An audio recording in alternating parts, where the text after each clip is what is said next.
Assalamualaikum warahmatullahi wabarakatuh. Perkenalkan, nama saya Rahmat Yanur Ainun, NPM 1901011132, kelas F, Prodi PAI dari IAIN Metro Lampung. Di sini saya akan mencoba menjawab beberapa pertanyaan yang diberikan oleh dosen saya, dan video ini guna untuk memenuhi tugas UTS mata kuliah Al-Quran dan Hadis. Dan insya Allah saya akan menjawab dengan kemampuan saya, dan semoga dapat membantu dan menambah pengetahuan kita semua. Baiklah, langsung saja menuju ke pertanyaan yang pertama, yaitu yang pertama, bagaimana konsep merdeka belajar dan pendidikan? Konsep merdeka belajar tentunya berbeda dengan kurikulum yang pernah digunakan dalam pendidikan forum terdahulu. Konsep ini memperhitungkan kemampuan dan keunikan kognitif individu para siswa. Ada beberapa konsep merdeka belajar, antara lainnya yaitu yang pertama ada asesmen kompetensi minimum, yaitu di mana siswa dapat berpikir secara kritis dan logis guna untuk menuju pada materi tersebut. Yang kedua ada survei karakter, yaitu setiap sekolah memiliki keunikan yang berbeda-beda dan tidak mungkin dituntut untuk menerapkan sistem dengan indikator yang sama. Kualitas pendidikan bukan lagi tentang penerapan indikator yang tetap, tetapi berdasarkan data hasil survei yang baru terhadap sekolah. Dan yang ketiga ada perluasan penilaian hasil belajar. Dan yang terakhir ada pengembangan pola pikir. Pengembangan pola pikir atau konsep pendidikan merdeka belajar memiliki fokus pada pengembangan kemampuan siswa. Artinya siswa akan ditantang untuk mampu berpikir kritis dengan analisis yang baik dan benar, dan mampu menyelesaikan suatu permasalahannya.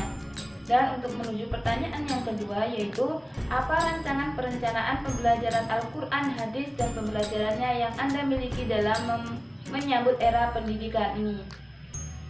Pembelajaran adalah membelajarkan siswa menggunakan asas pendidikan maupun teori belajar. Pembelajaran merupakan penentu utama keberhasilan atau kesuksesan siswa. Pendidikan pembelajaran merupakan proses komunikasi dua arah.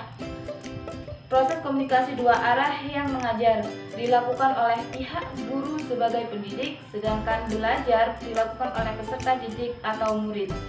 Dengan demikian, pembelajaran adalah setiap kegiatan yang dirancang oleh guru guna membentuk untuk seseorang pembelajar suatu kemampuan dari nilai yang baru dalam suatu proses sistematis melalui tahap perencanaan, pelaksanaan, dan evaluasi dalam kegiatan belajar mengajar.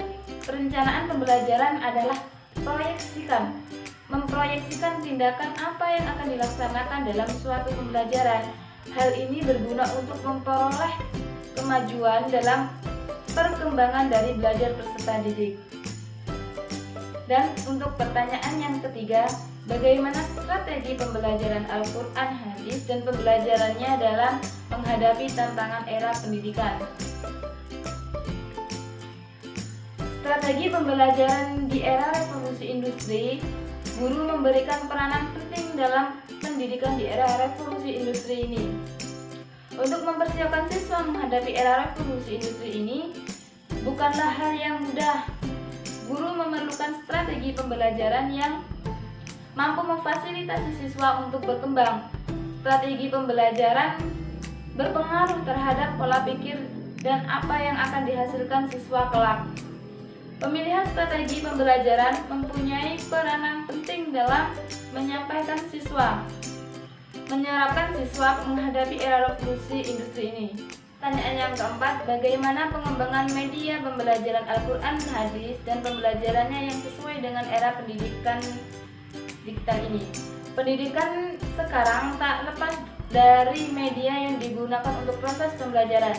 Dan media yang digunakan tidak luput dari perkembangan zaman berupa perkembangan teknologi, sehingga bentuk media yang sering digunakan di era digital ini yaitu berbasis online seperti HTML, e-learning, media sosial, web, YouTube, dan lain sebagainya. Metode pembelajaran akan lebih bervariasi sesuai perkembangan zaman yang selalu membutuhkan perubahan, sehingga siswa sehingga siswa tidak bosan untuk belajar dan menuntut ilmu. Media pembelajaran dalam perspektif Al-Quran dan hadis dapat dipandang dan disaksikan menjadi media audiovisual dan audiovisual. Media pembelajaran bermanfaat sebagai alat bantu untuk suara dan dijadikan sebagai perantara atau komunikasi untuk menyampaikan pesan atau informasi berupa ilmu pengetahuan dari berbagai sumber ke penerima pesan atau informasi guna mencapai tujuan pembelajarannya. Dan untuk pertanyaan yang terakhir, apa pendapat Anda? Tentunya didukung dari berbagai dari yang kuat terkait evaluasi pembelajaran Al-Quran hadis dan pembelajarannya dalam suasana yang berdampingan dengan COVID-19. Al-Quran dan hadis adalah bagaimana mata pelajaran pendidikan agama Islam yang diberikan untuk memahami dan mengamalkan Al-Quran sehingga mampu membaca dengan fasih, menerjemahkan, menyimpulkan isi kandungan, menyalin dan menghafal ayat-ayat yang terpilih serta memahami dan mengamalkannya. Hadis-hadis pilihan sebagai pendalaman dan perluasan kajian dari pelajaran Al-Quran dan hadis. Jadi, dalam keadaan darurat pandemi COVID-19 ini, pembelajaran bisa menggunakan WhatsApp Group dan aplikasi Google Form yang sekiranya memudahkan peserta didik dalam mengikuti proses pembelajaran dan evaluasi. Namun, ada saja kendala yang terjadi dikarenakan ada beberapa peserta didik yang tidak memiliki HP Android dan pulsa data untuk mengakses internet. Selain itu juga peserta didik terkadang tidak terlalu fokus dengan materi pembelajarannya karena berpengaruh dengan game-game yang lebih menarik, serta dalam proses penentuan nilai dalam hal kemampuan membaca Al-Quran dengan fasih dapat menggunakan PC, akan tetapi memerlukan waktu yang cukup lama dan kuota internet yang sangat banyak. Jadi pembelajaran berbasis online ini sangatlah terbatas maupun waktu dan tempat. Cukup sekian dari saya. Apabila ada kesalahan dan kekeliruan, saya mohon maaf yang sebesar-besarnya. Saya akhiri. Wassalamualaikum warahmatullahi wabarakatuh.